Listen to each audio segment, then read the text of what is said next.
As we wrap up this look into the fruits of the Spirit, specifically of temperance, I want to show you how this fruit of the Spirit ties all of them together. I want to give you the role of the Holy Spirit in this area and then some practical steps on how to grow in temperance. Temperance is self-discipline and self-control. Self-discipline is the structure that we put in place to align our values with our goals. Self-control is the evidence of the opportunities that arise when that structure is put into place to yield to the Holy Spirit and allow the Holy Spirit to lead in our lives. Remember, we're learning here on our journey the difference between God's job and our responsibility. So all the fruits of the Spirit, love, joy, peace, patience, like all of those things are indications that the Spirit is working in our lives. They are supernatural things that we cannot achieve in our own strength. However, we do have the responsibility to yield to those things. So there is some work that we have to put in. I do not believe we've been properly taught what our roles and responsibilities are in this walk with God. And that's why a lot of us have been stuck at the same level with God, kind of in this immature stage. I don't say that to be offensive, right? But we're supposed to be growing up. We're growing up. We can only grow in love. So if our growth has been stunted, there's a very real psychological process called arrested development. That means that you're frozen or you're stuck at one level because you have not matured past that. That has to do with our environment. So a lot of us are in environments that have not promoted growth in God, and they have very much stunted our maturity. We can physically feel the tangible results of this. We're frustrated. We feel like we're going in circles. We feel like we don't hear God. We feel like we don't understand. God has given me the assignment of kind of coming in and giving language to some things that maybe we know have been happening. We feel like we've needed to know, but nobody around us is giving language to that. God has given me the language to give to that.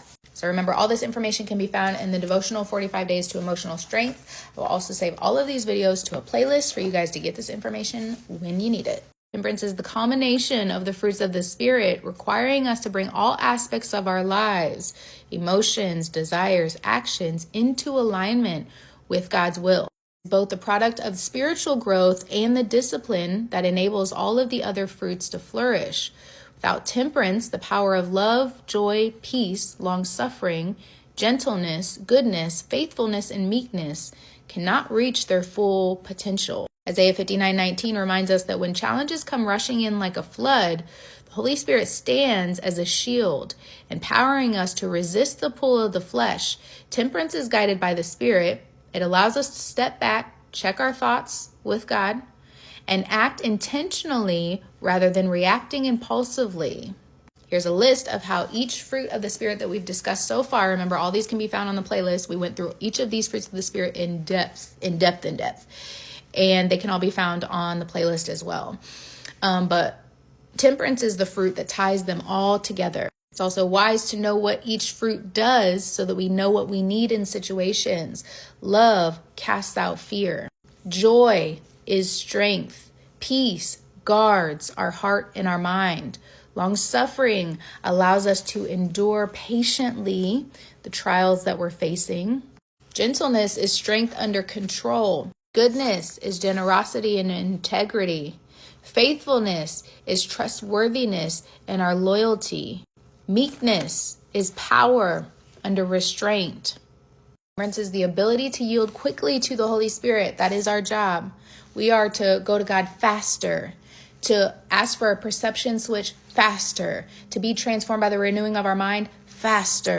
The actual transformation and the actual giving back of all those things, God is a complete God. So when we go to him, we will receive, right? That completes the cycle. Giving, receiving completes the cycle. So some of us are very good at giving, but we are not good at receiving. That's been me, okay? I'm good at being responsible and learning all these things, but it's hard for me to accept help, to receive things that God gives me. It's becoming increasingly better. I'm doing better. Goal is to get better, but is the cycle that happens with God. Our relationship is about the cycle being completed. So our job is to go to God faster, surrender things faster, and accept what he gives us. The yielding is the accepting. The capacity to walk through our life, Spirit-led, with the power and the authority that God gives is contingent on our willingness to surrender. When we pause and check with God before reacting, we allow the Holy Spirit to transform our thoughts, replacing reactive, flesh-driven thoughts with spirit-led discernment. The role of the Holy Spirit is to literally change our perception, to change our point of view. We're exchanging what we see happen.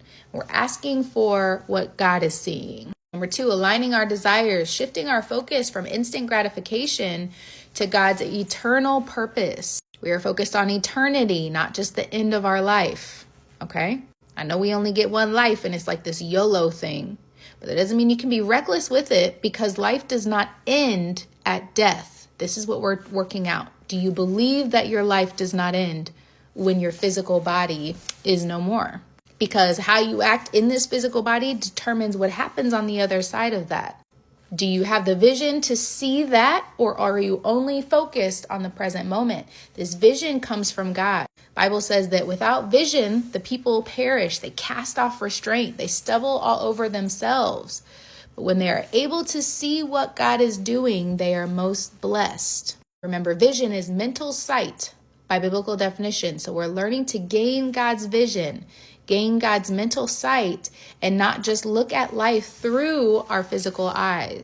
Number 3, guide our actions, empowering us to choose what is righteous or in right alignment with God's thinking, and life-giving over what is impulsive and harmful, over what's destructive. The key to temperance lies in daily surrender, acknowledging our dependence on the Spirit and inviting Him into every situation and every decision. Here are a couple practical steps to surrender and growing in temperance. I'll let you guys read through this.